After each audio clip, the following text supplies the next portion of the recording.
First and foremost, what we want to say before anything else is that I'm Blake. I'm Henry. And we're Henri and Blake.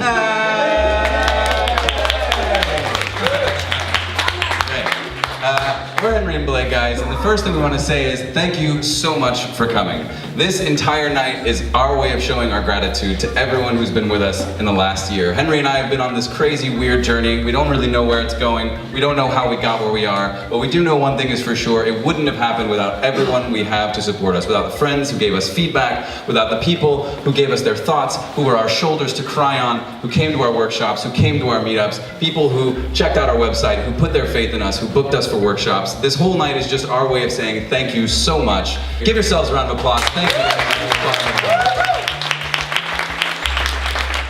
Now, the moment we've all been waiting for. We're going to talk a little bit about the Improv Manifesto. That's why we brought you all here tonight. We know you're here for the beer and the pizza, but we're here to tell you about our Improv Manifesto. So we wrote this thing called the Improv Manifesto. We're going to power right through it. We're just going to go right down the list. What is the Improv Manifesto? Give you a brief idea, and then hopefully we'll have some time for you to ask some questions about what it is, how we use it, and how you can use it in your life. The Improv Manifesto is just like a way to spread the improv mindset. It's an attempt on our side to define and articulate this improv mindset.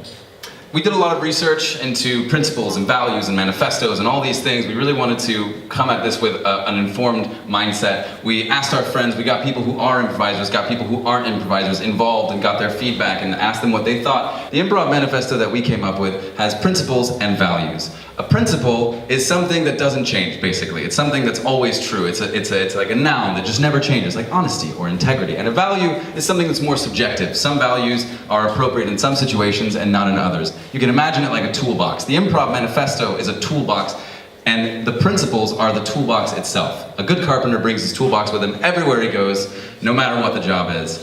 But then he decides which tools to use based on the job at hand. Pun intended. So the principles are the toolbox and the values are the tools inside it. Sometimes one tool is good for a situation and sometimes it's not, and that's okay. And that's how our manifesto is broken up. So let's just get through it. We're just going to run through this thing. Yeah. So, first principle of improv, if you've been to the meetup or in one of our workshops, you probably know about this. Trust is the fundamental of everything. It's just the most fundamental thing. Trust is at the base of any good relationships. If we go on an improv stage, we need to trust ourselves, first of all, and the people we're playing with, right? If not, it's too much of a crazy exercise. When we live in a world where there's trust, then we're free and open to put our ideas out into that world, unafraid of judgment.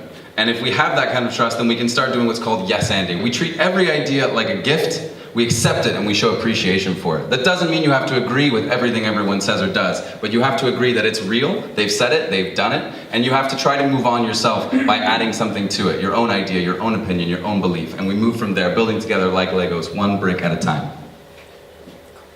Then the third one is what we call the base reality. So the base reality is our shared understanding about the situation and the world we're operating in. We use yes and to build that base reality, and it's pretty much knowing who you're speaking to, what is the conversation about, and where you are is going to inform your behavior, and you're going to adapt yourself to that. So with trust, yes and a base reality, you bring these to every situation. You trust, you yes and you communicate your base reality. What are you thinking? What are you feeling? How are you doing? You expect the same person, the people you're interacting with, to communicate that with you. And if you don't feel like you know, you can ask them, what are you thinking? What are you feeling? What are you doing? Once we have that down, we can move forward. The values, again, they're not always appropriate, and that's okay. But the first value is trust yourself and others. Trust that what you're bringing to a situation has value, and trust that what others are bringing to a situation has even more value.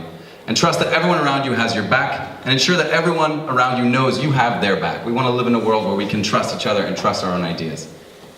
The second one is relate to the world through empathy. So respect the fact that everyone is feeling differently towards the same situation.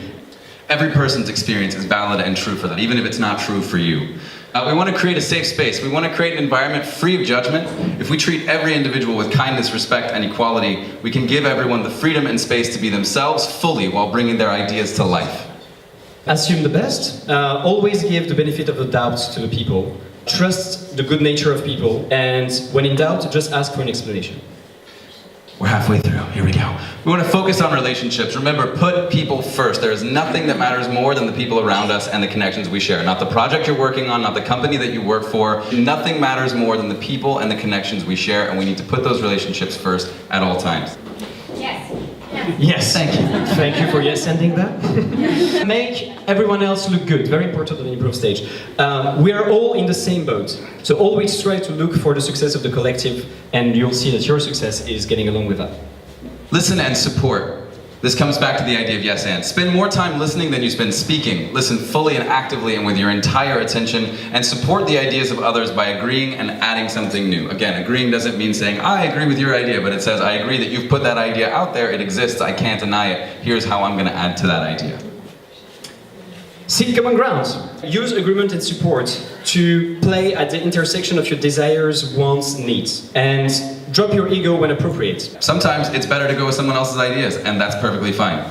Find your own fun. You are always fully in control of your mindset. You have a choice in how you approach everything you do. Be constantly curious and explore everything. Take every opportunity to focus on the things that make you excited, make you interested, and make you engaged. And if you're doing that, then no matter what the situation is, you'll never be bored. You'll always be finding things that make you excited.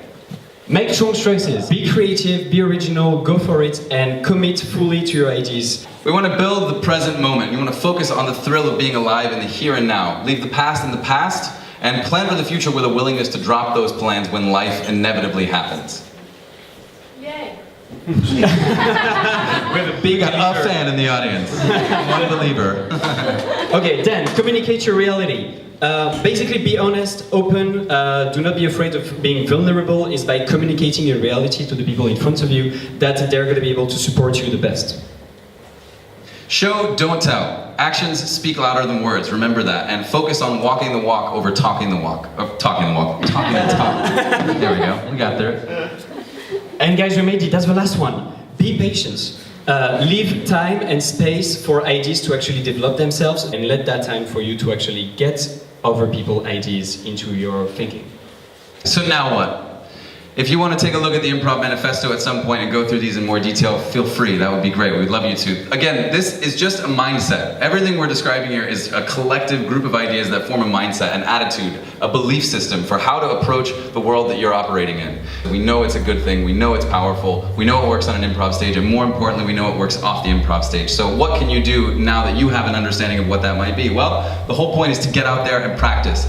Read the manifesto, understand the principles, understand the values, and when you find yourself in a situation, maybe ask yourself which one of these would be appropriate for you to use and see if it doesn't move you forward a bit. That can be offstage or onstage, like just go find the Comedy Cafe Berlin School, come to our playground, just go do improv, and we'll be happy. There are many improvisers in this room. They will all be happy to share and guide you towards the right place to learn more. And also apply those principles in your life every day with the manifesto. That's it, we're done talking now. Let's take a bow and you guys can clap for us. Here we go. Ladies and gentlemen, I'm Blake. I'm Henry. And we're Henry and Blake. Thank you very much. Once again, I just want to say thank you all so much for being here. Thank you for being a part of this crazy journey, and thanks for everything you're going to do with us in the future.